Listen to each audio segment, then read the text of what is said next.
Halo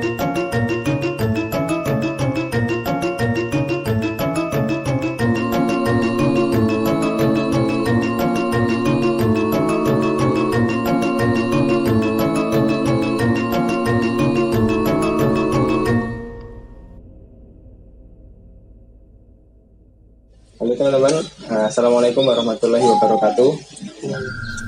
Jadi pada kesempatan kali ini kita dari tim Untold Story kita akan bercerita lagi, tapi kali ini kita tidak akan bercerita tentang kampus.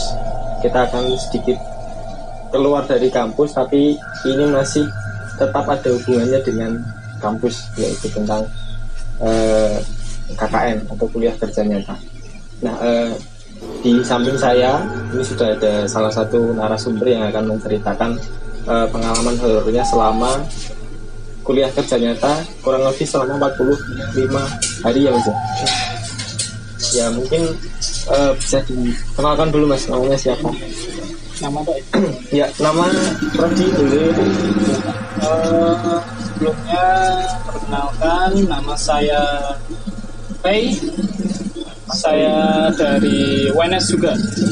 Dari UNS. Angkatan Mas? Saya angkatan mau lulus 2016 ya.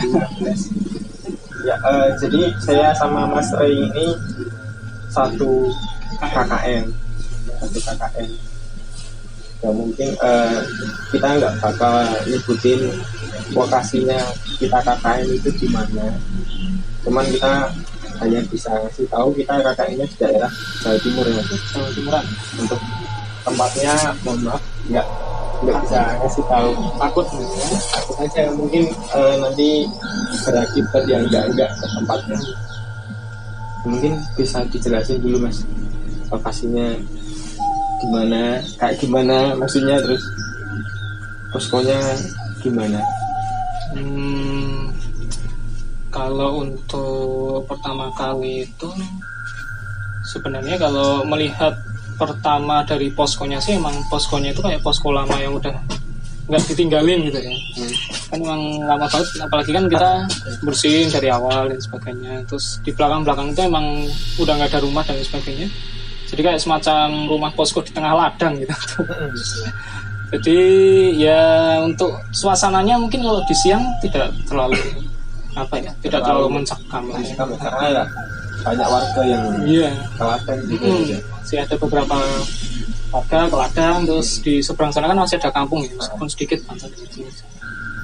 Terus mungkin yang lebih diwanti-wanti itu memang di minggu pertama itu agak agak creepy ya mungkin ya. Ya karena ya banyak hal yang baru kita temui tidak terduga juga ya, tapi ya, emang untuk perkenalan. Iya, betul. Kayak ya kita tahu-tahu datang ke situ, ya mungkin itu memberi kejutan sendiri gitulah. Ya mungkin paling kata ngeri ya mungkin ya di malamnya mungkin. Memang kalau di malam ngeri banget sih ya. Kita benar-benar kayak satu rumah di tengah ladang, nggak ada tetangga, nggak ada apa. Apalagi di desa ya, kita tahu jam 8 ke atas itu udah nggak ada yang seniweran naik motor, itu nggak ada, ya memang udah sepi gitu. Emang sudah di rumah masing-masing gitu. Ya, kalau melihat kondisi posko sendiri itu memang, kalau saya sendiri sih memang nggak bisa merasakan terlalu ya, cuma emang ada kepekaan sedikit gitu lah. Kayak ada beberapa hal aura yang kadang membuat kalau saya sendiri itu responnya langsung pusing kalau rasanya kuat banget gitu loh. Cuma kan memang ada beberapa temen baik itu cowok atau cewek itu ada yang punya kemampuan ya dalam hal lain bisa melihat lah ya, kayak indigo dan sebagainya. Ada juga yang peka dan sebagainya tapi nggak bisa lihat. Ya cuma dapat beberapa info aja sih dari teman-teman, katanya kok pas malam-malam apalagi pas kita tidur gitu ya di malam-malam kok ada yang, ya ini suatu hal yang tidak logis, ada yang mengetuk-ketuk jendela dari luar kira-kira tengah malaman. Ya nggak tuh jam 1 ya. Itu kaget juga ya diceritain kayak gitu, tiba-tiba ada yang ngetuk, tiba-tiba ada yang suara-suara di dapur apa ya gitu. Di dapur ada. Kalau Mas Ray yang ngetok-ngetok itu pernah nemuin langsung nggak Mas? Kalau nemunya enggak sih ya, tapi sempat pernah tak tungguin sampai jam 1. Itu pun tidak ada Muncul? apa yang enggak ada malah. Kayak tapi teman-teman merasa cerita ada, tapi pas aku benar-benar membuktikan itu tidak ada gitu. Entah mungkin tertentu dengan orang tertentu gitu ya mungkin ya. Kalau aku malah waktu itu pernah. Jadi pas tidur mungkin jam 1:30 sampai jam 2 itu ada salah satu teman kita juga. Itu pas aku tidur kok dia kayak marah-marah itu. Ngapain dong ganggu? Apa juga kaget loh. Kamu marah sama siapa? Ya?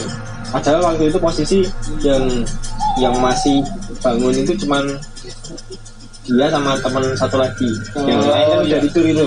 Terus waktu itu tak dengerin lagi di kaca itu ada yang gedor-gedor. Dar. Marah lagi. Nggak usah ganggu dong.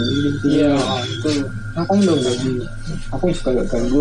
Terus berarti memang digangguin.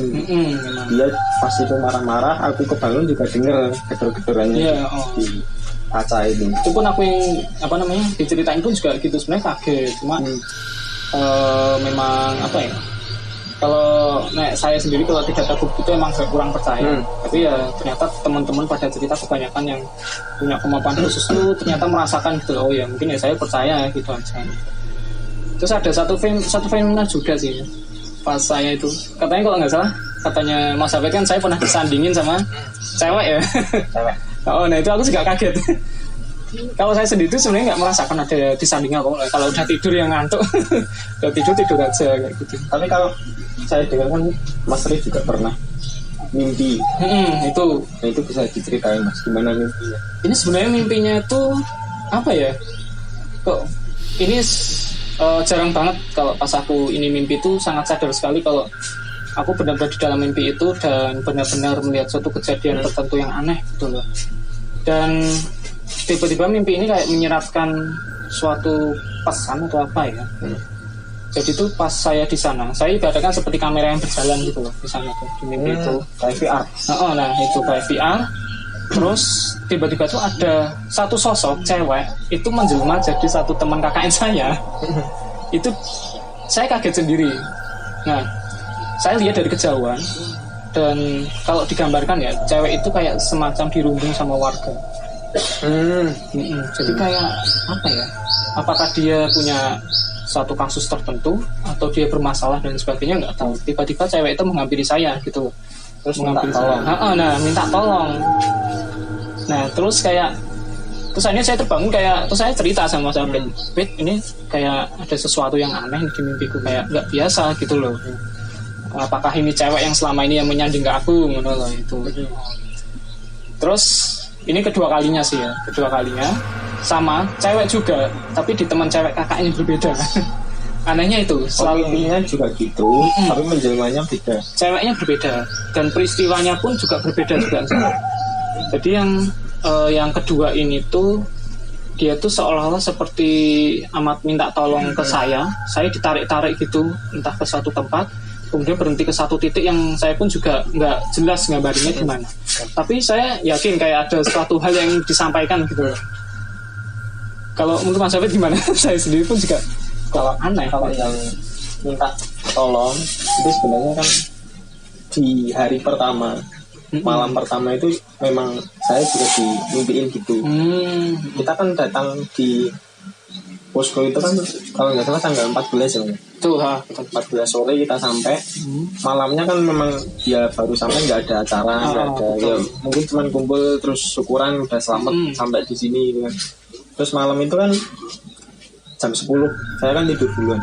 Nah itu tipikal kalau di tempat baru itu gimana caranya harus tidur duluan. Iya tuh. Kalau nggak tidur duluan nanti nggak bisa tidur. Nah waktu itu jam 10 itu saya sudah tidur duluan. Terus jam setengah 12 saya Mas. Setengah 12 itu kayak tinggian loh. Tahu tinggian. Raprepan kalau raprepan. Jadi raprepan itu kayak apa ya? Badan itu kayak ngejam gitu. Ngejam. Terus di mimpi itu saya ditarik sama perempuan juga. Tapi pas aku lihat itu perempuan ini nggak kenal, aku nggak kenal, bukan menjelma ke teman KKN, jadi benar-benar nggak kenal, baru pertama kali lihat gitu. Nah terus yang aku bingungin itu, yang pertama dia itu siapa, yang kedua itu kok backgroundnya itu nggak tahu juga. Jadi kan di sekitar posko itu kan ada ladang, nggak ada sungai gitu. Kita baru pertama kali sampai, tapi kok background yang divisualkan di mimpi itu kok sungai. Itulah yang Aku kok di sungai ya. Terus waktu itu aku ditarik ke sungai, mau masuk ke sungai. Terus waktu itu ya udah, karena aku udah yakin ini bukan mimpi, ini mimpi bukan nyata. Ya udah aku tanya lah, kamu siapa? Kok kamu ngajakin aku ke tempat ini? Saat itu pas aku tanyain dia siapa itu, dia cuman apa? Ya nggak mau lah, intinya nggak mau ngasih tahu namanya siapa. Terus tak tanyain lagi tujuannya apa ngajakin ke sini. Terus dia itu nunjuk di salah satu titik di sungai itu, Mas. Jadi gini, terus kenapa? Terus dia jawabnya, aku mati di sini, aku meninggalnya di sini. Terus ini siapa toh? Terus aku ingatnya itu badannya itu tingginya sepundakku. Jadi mungkin ya kalau mungkin usianya yang mungkin masih belasan ya, masih muda, masih muda. Terus tingginya itu sepundak, terus rambutnya itu pendek sih Mas, jadi nggak panjang, ya mungkin sepundak juga. Terus yang aku lihat itu matanya itu kayak mata ya sedih lah Mas, minta tolong loh, tapi nggak ada wujud yang menyeramkan yang berdarah-darah itu enggak. Jadi cuma ya udah wujud manusia biasa gitu. Terus ya mungkin mimpi itu berkelanjutan sama mimpinya Mas Ren. Mungkin emang kayak memberitahu sesuatu gitu ya. Ya mungkin memberitahu dia meninggalnya di situ gitu aja. Mungkin yang mau disampaikan di situ, dan itu menjadi pertanyaan besar juga buat saya, buat kita juga yang posko di situ itu. Tuh sih. Ini dulu antara ya mungkin ada yang masalah sama poskonya atau masalah dengan kitanya gitu. Kalau kita hari pertama kok langsung diganggu seperti itu gitu. Mungkin Mas Ra ada cerita lagi nggak? Oh iya, ada lagi. Itu udah setelah mau selesai KKN, tapi di tempat yang berbeda. Balai desa gitu. Di balai desa itu kan samping-samping juga ada kebunnya. Cuma kalau pas siang-siang, pagi sore itu kan belum terlalu kelihatan apa ngerinya dan sebagainya belum. Cuma kalau pas malam-malam itu lumayan sih ya, ngeliatin. Terus ada satu peristiwa kan saat itu kita persiapan festival desa ya saat itu ya. Cara penutupan itu kurang lebih kita tuh sampai ngerjain persiapannya pun jam 2-3 pagi ya sampai dunia. Nah ini hal-hal yang tidak terduga juga untuk saya sendiri. Pertama kalinya ini saya benar-benar melihat. Jadi saat itu tuh semuanya itu beberapa teman cowok. Kalau yang cewek kan semuanya istirahat di satu gedung tersendiri. Ada yang pulang, ada yang juga masih di situ. Sisanya kan yang di luar cowok. Saya saat itu membenahi gapura kalau nggak salah. Di gapura itu kan. Terus beberapa teman ada yang dekor di panggung. Nah setelah saya selesai udah terus saya ngampirin ke arah panggung kayak gitu. Tapi itu dalam kondisi saya itu udah kayak ngantuk, kesel, capek gitu ya. Terus ya sudah, saya udah kayak nggak ada kerjaan, dan beberapa kerjaan itu udah di handle semua lah sama teman-teman. Ada satu kejadian saat itu tuh saya kayak iseng hal yang nggak jelas sebenarnya sih, emang nggak ada kerjaan gimana lagi. Saya nyorotin kebun dengan lampu senter. Itu saat itu saya cuma lihat aja, ternyata oh ya udah kebun-kebun biasa gitu. Ada satu sosok yang amat jelas, itu adalah di atas pohon ada pocong yang sedang selonjoran gitu. Itu pohon apa? Pohon apa ya saat itu ya? Pohonnya enggak, bukan pohon pisang malah. Jadi posisi saat pocong itu tuh selonjoran di atas ranting gitu. Di atas ranting pohon. Enggak berdiri.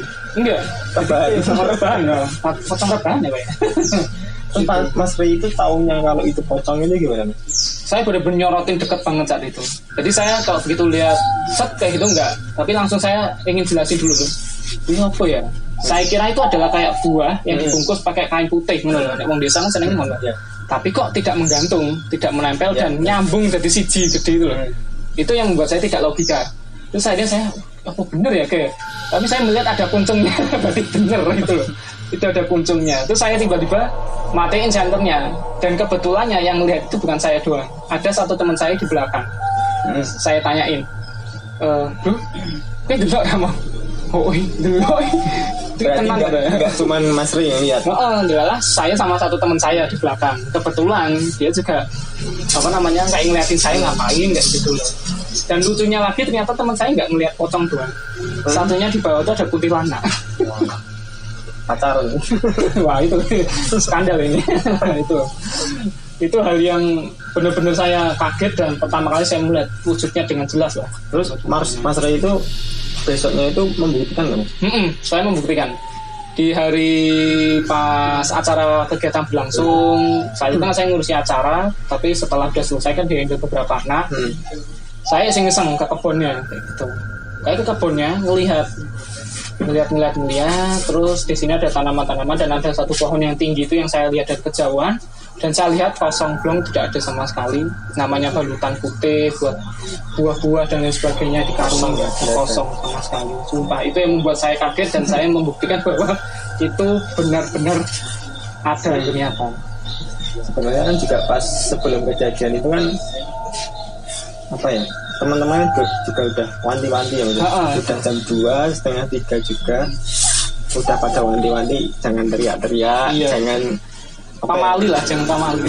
Apalagi kan nanti itu kan teman-teman juga malah ngomong yang enggak ya, ngomong yang jorok, ngomong yang kemarin memang kebetulan kayak gitu emang. Akhirnya kayak memancing gitu ya, mancing muncul. Terus akhirnya juga banyak kayak gitu. Itu yang membuat saya kaget pertama kali lah. Dapat pengalaman di KKN. Terus selain itu punya cerita lagi nih? Kalau cerita lagi mungkin nggak secara langsung ya, mungkin beberapa hanya kisah-kisah dari teman. Juga ada beberapa kisah mungkin dari warga mungkin. Katanya ada di belakang itu tuh ada mata air ya gitu.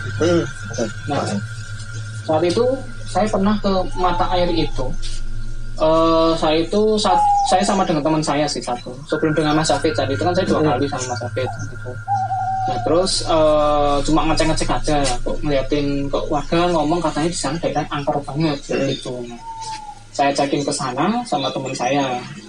Kondisi jalan tuh amatlah licin gitu lah, kalau hujan itu bahaya juga. Ditambah ada pohon besar yang tumbang itu tuh menghalangi jalan kita. Saya kita menyeberangi ngelewatin bawah. Udah ketemu daerah mata airnya, dan kalau dilihat-lihat sih memang kalau orang umum melihatnya mungkin biasa aja ya, mungkin ya kayak daerah kering air cuma itu. Delalah ternyata kering juga sih, airnya pun alirannya dikit banget kayak gitu. Terus ada beberapa pohon, kalau aku melihat di sana tuh ada beberapa pohon pisang juga di sana lumayan, sama kayak semacam kedung apa ya itu ada juga. Terus yang saya rasakan sih saya nggak melihat, tapi saya merasakan suatu respon pusingnya kayak gitu. Saya ngerasa pusing banget di sana. Tiba-tiba gitu. Di awal saya nggak sakit nggak apa, tapi tiba-tiba di sana saya kok kayak ngerasa pusing, gluyeng kayak gitu. Terus saya sama teman saya, bro, ayo balik ya kayak gitu. Udah. Terus akhirnya saya cerita ke teman saya sama terus Hafid, ya kan. Ayo bro, ada yang ngecek apa ketoknya bener-bener ada apa enggak, apa seangker itu kok nanti aku pusing dulu ke sana. Karena terus kita kan ke sana saat itu, dan pas hujan juga ya pas itu. Dan sebenarnya kalau pusing itu kan salah satu respon gitu mas ke hal-hal seperti itu. Selain pusing kan mungkin juga kaki lemas, terus mual, terus merinding juga, itu salah satu respon juga. Kalau sebenarnya ya, kita itu sebenarnya sedikit peka bisa merasakan feeling. Sebenarnya ke mata air itu kan waktu itu sama Mas kan sebenarnya kita tujuannya juga mau membuktikan sebenarnya benar nggak sih lokasi itu yang dimimpiin sama perempuan itu. Tujuan itu ngecek juga, tapi waktu kesana kok malah tiba-tiba ngeblank gitu, kok lupa tempatnya kayak gimana ya, karena yang ditunjukin di mimpi itu samar-samar nggak jelas itu, dan sampai sana pun juga nggak ngerasa kok ini tempatnya gitu. Tapi memang di sana saya ngerasainnya banyak karena berhubungan dengan air juga, sungai. Kebanyakan kalau yang berhubungan air itu pasti ada, entah itu buat mandi, entah itu buat main, kebanyakan. Atau juga di sana kan juga banyak pepohonan, sarangnya, pisang juga banyak, pohon-pohon yang besar juga banyak. Mungkin Mas Rey ada cerita lagi. Oh ya kan, mau ke posko kita itu kan ada jembatan gitu. Oh ya, itu juga. Itu jembatan yang mungkin ditakutin nggak cuma mahasiswa KKN, kebanyakan warga juga takut karena setelah bahkan sebelum masuk di sebelum jembatan yang ada itu memang nggak ada penerangan, gelap, sangat gelap sekali. Jadi warga kemungkinan jam 9 malam ke atas itu sudah nggak ada warga yang berani viral itu. Mungkin Mas Rey punya pengalaman nggak di jembatan itu? Kalau itu sih sebenarnya kalau untuk lewat ke sana kan memang sering ya, malam-malam juga. Cuma emang apa ya, memang kelemahannya tidak ada penerangan sama sekali, gelap-gelap gulita saat itu tuh. Penerangan baru ada di atas sekian meter tok gitu, 4 meteran atau apa.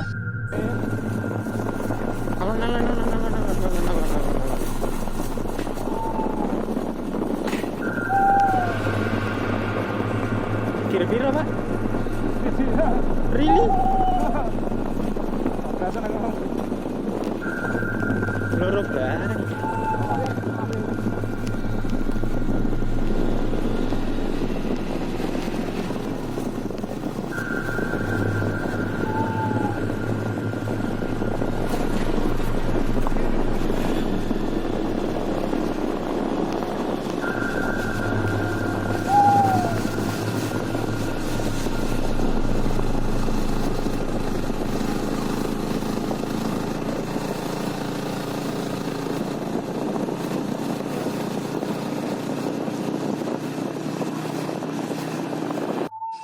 Ada satu peristiwa tuh pas saya pulang sendiri saat itu setelah pengajian, kalau nggak saya di Valdes di desa sebelah.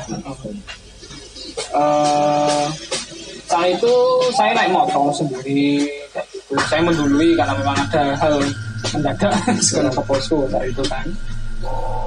Sebelum saya sampai itu tuh saya udah merasakan kayak hal merinding ya, kayak gitu ya. Kalau pusingnya enggak, cuma merinding. Ya mungkin merindingnya dikarenakan pertama cerita dari warga, yang kedua kondisinya gelap kayak gitu. Jadi kayak saya tersugesti, akhirnya kayak apa ya, aduh saya sendirian di antara teman-teman saya masih di belakang, saya sendirian melewati jembatan itu. Saya sebenarnya tidak melihat apa-apa, cuma ya hanya merasakan merinding kayak gitu sih ya. Kalau dari cerita teman-teman katanya ada beberapa fenomena yang tidak terduga, kayak apa namanya, cewek kayak gitu ya, cewek di itunya di samping jembatan, katanya ada yang bisa melihat karena kecelakaan ya, itu saat itu ya. Terus kalau nggak salah tuh ada juga beberapa warga itu yang sering lihat katanya ada fenomena pocong atau kuntilanak kayak gitu ya kan. Cuma kalau juga di atasnya kan pohon bambunya besar ya. Nah itu ada juga pohon bambu itu yang melengkung di atas jalan pasir. Itu yang membuat saya merinding kali itu. Ada yang jatuh tiba-tiba datang di depan, itu kan bahaya itu sih. Ya, mungkin kalau di jembatan itu kan sebenarnya kan saya juga sering, tapi yang sering saya lihat itu biasanya cuma ceweknya. Cewek itu cuma cewek, tapi ceweknya ini bukan cewek yang usil. Jadi cuma diem aja. Kalau kita lewat ya udah, kalau aku lihat ya paling ya di kantong aja. Kalau enggak ya misi gitu aja. Cuman waktu itu kan belum tahu ceritanya, latar belakangnya dia itu kayak gimana. Sebelum kita dapat info dari warga kalau memang di jembatan itu pernah ada kasus, pernah ada cerita seperti itu.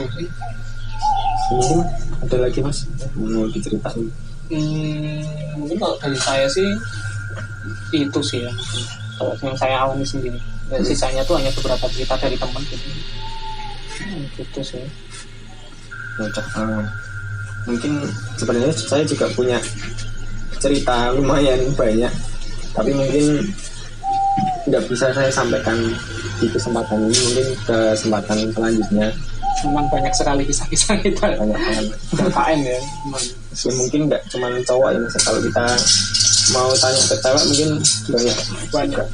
Memang ada beberapa teman yang juga paham. Mungkin Mas Ray udah. Ya mungkin itu aja. Ya, terima kasih buat Mas Ray yang sudah mau menunggakkan waktunya, mau cerita di Untold Story. Berbagi saja. Dan mungkin cerita selanjutnya, mungkin kesempatan selanjutnya bakal saya ceritain juga. Kami mohon maaf apabila dalam cerita ini banyak kata-kata yang menyinggung. Kita di sini tidak bertujuan untuk menyinggung instansi terkait, menyinggung lokasi terkait atau siapapun. Jadi kita di sini tujuannya cuma bercerita pengalaman pribadi kita. Mungkin itu yang bisa kita sampaikan. Jangan lupa like kalau kalian suka video ini. Terus kalau kalian punya cerita KKN atau cerita yang lain, kalau kalian mau cerita boleh komen di video atau kalian bisa langsung DM di IG kami.